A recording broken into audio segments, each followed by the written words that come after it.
Welcome to day one in Athens from the Acropolis.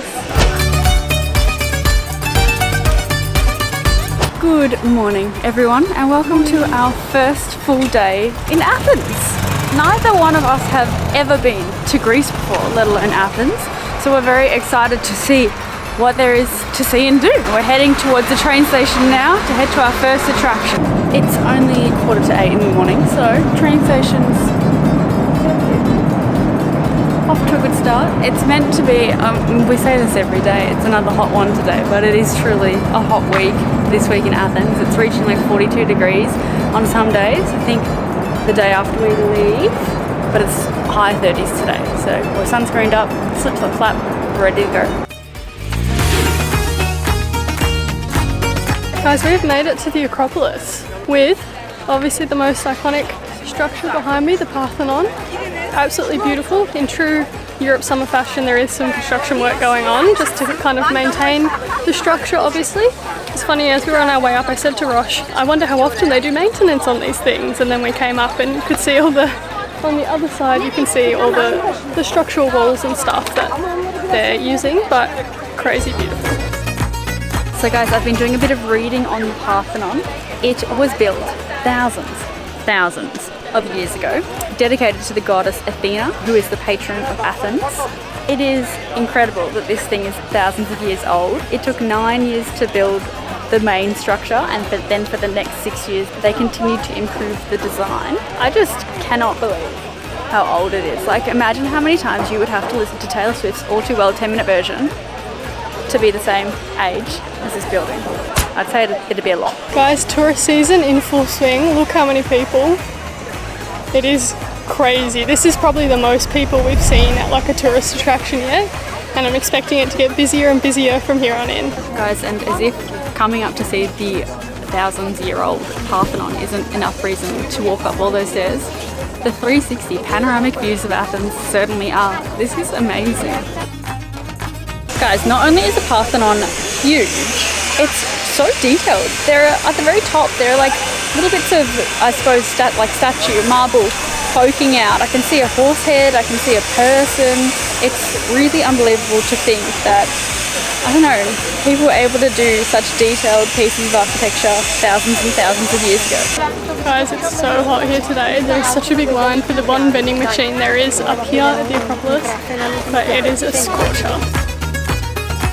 Guys, right behind me is the temple called Athena Nike, and it was dedicated to the goddesses Athena and Nike. And I'm told if you look really, really closely in the wall, you can see etched into the marble is "Just do it." You get it? The real question is, Nike or Nike? Okay guys, we are getting conflicting information. I read some information last night on the Acropolis website which said this was dedicated to the goddesses Athena and Nike, whereas the sign here says the goddess Athena Nike. Let us know. I'm presuming the sign's probably right, but the other information I read was also from a pretty reputable source, so who knows. And guys, the Athena Nike temple is where you walk in to get to the Parthenon, and it was actually the first ever Ionic temple, which is interesting. What does that mean? And guys, right behind me is the Pandrosium, which was dedicated to Androsis, who is the kind and loving daughter of the king of Athena, Kekros. Now, I don't know about you, but coming here, being surrounded by these beautiful, old, huge marble structures, I really feel like I'm in the movie Hercules. I'm just waiting for, you know, this lovable, beautiful, red-headed man to pop out and start singing a song. Okay guys, we have the Erechtheion behind us as well. A little fun fact that we just learned is see those statues there of the ladies. Apparently they are replicas and you can find the originals in the Acropolis Museum. Pretty cool. Alright guys, we've been at the top of the Acropolis for about 2 hours now. I'd say it's like high 30 degrees at the moment. It's very hot. We are struggling, so we're going to go down, check out the views on the way down and see where we end up. Guys, right behind me is the Odeon of Herodes Atticus. It was a theatre used for philosophical lectures and musical events. It was in use for 106 years and it could accommodate crowds of up to 5,000 people, which is pretty incredible given that it was built a long time ago. These days it's still used here in Athens for cultural events, which I think is pretty cool, and I think that's why you can see there are like cushions on the seats and lights up attached to the top too. But how cool is that to sit in a theatre that was built a long time ago?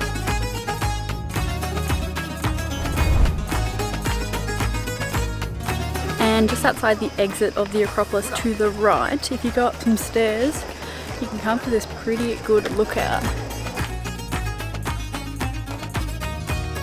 So guys, something that I learned when researching for today is that the Acropolis is actually this entire location, like where all of these old structures lie, not the Parthenon, which is what I pictured when I heard the word Acropolis. It's actually the whole kind of complex is the Acropolis, which is pretty interesting. Okay guys, just a little hot tip or insight if you are coming here to the Acropolis. So you will find online that you can buy what are called like skip the line tickets, which is pretty standard across Europe, and what I'm about to say is also pretty standard. So they don't actually let you skip a line per se. Well, they do. So it means you don't have to line up for the ticket office, but the line for the ticket office was actually not very long. The line to get in, once you had your tickets, went all the way down the street. It was huge, and unfortunately no way to skip that line. So if you're buying a skip the line ticket thinking you can just rock up, go straight through, you can't. So I would suggest getting here before it opens, get in the line with your tickets, or I've heard that late in the day, the last few hours before it shuts, is also a very good time to come. Something else that we found interesting, so what we hadn't seen was that on the like signs that say no food, whatever, there was also one that said no professional photography or videography without a permit, which is fine. If we had have seen that when we went in, we would have thought we were fine anyways because we're not professionals, but we didn't see it. We went in, we were up there for about 2 hours and we were fine. Like when we walked into Acropolis and scanned our tickets, no one said anything. On the way up, no one said anything. Maybe like an hour in, a guy came up to us and asked what the microphone was for, and we just explained, and he was like, oh, that's fine. Carried on. We're probably still up there for another hour and a half at this point. And as we were coming down from the top of the Acropolis, someone told us we had to unplug our microphone, which we thought was a bit odd because you can still record audio on the camera without a microphone. You can also record audio on any of your phones or anything like that. So I don't know, it's a bit odd. It's like seeing the microphone makes it look professional. Do we look professional? No, I'd love to know what qualifies you as professional. Same with photography, because there were plenty of people up the top of the Acropolis with really heavy duty cameras. And I'd be interested to know if they get questioned, because if you see someone with a heavy duty camera like that, they could be a professional, or they could just be a random person like us who has a fancy camera. So fancy-ish. They had fancy ones. So it's interesting, if you are doing what we're doing, something to be mindful of. If you do have a microphone on top, you might get questioned. Like we said, the first guy said it was fine, and it was as we were coming down that we were told to unplug the microphone. But it's, yeah, like I said, we can still record audio without the microphone, as can anyone with a mobile phone. So just something to be mindful of. Guys, this was so needed. I cannot even tell you how much this is hitting the spot right now. It is right outside the Acropolis, so of course it costs an absolute fortune. This was €5, but it is so hot. They could charge me 20 and I'd probably pay it right now, and everyone else is. They would make an absolute killing. Everywhere I look, people have these slushies in their hands.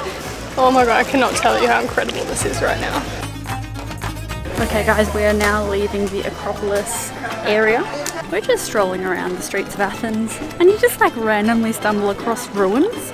Like, how cool is that? I think that is so cool. So these ruins that we stumbled across, they are the remains of the Roman Agora. Do you know what the Roman Agora is, Stace? No. Guys, we've stumbled across some more ruins. These ones, I think, are the Library of Hadrian, and like there is a decent amount of it left. We're gonna go get some lunch. What should we get for lunch on our first day in Athens? What do people generally get, Stace? There's only one option. Guys, we have come to O Thanassis to get the gyros. Obviously, you have to do it when you're in Greece. I think they're pretty much one of the cheapest things you can get here. They were $3.80 each. We'll give it a go. soon. It's quite hot. Let's give it a go. Delicious. So on the way to lunch, we walked through a lot of different types of markets, touristy stalls and all of that. Now we're going to make our way back to the train station. It's been a big day. Guys, when they were constructing this train station, they came across these ruins behind me, some of which are dating back to as far as the 8th century BC. What? How? How?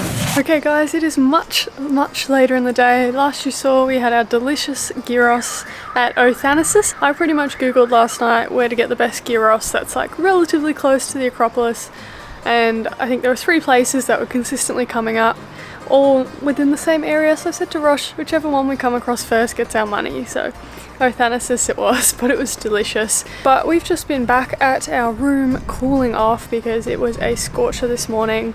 We had some dinner, we've done some editing, and now that it's cooled down and the sun's kind of setting, we've come outside to enjoy some time on our lovely rooftop here at our current accommodation. There is just something so special about having a rooftop or rooftop access in summer.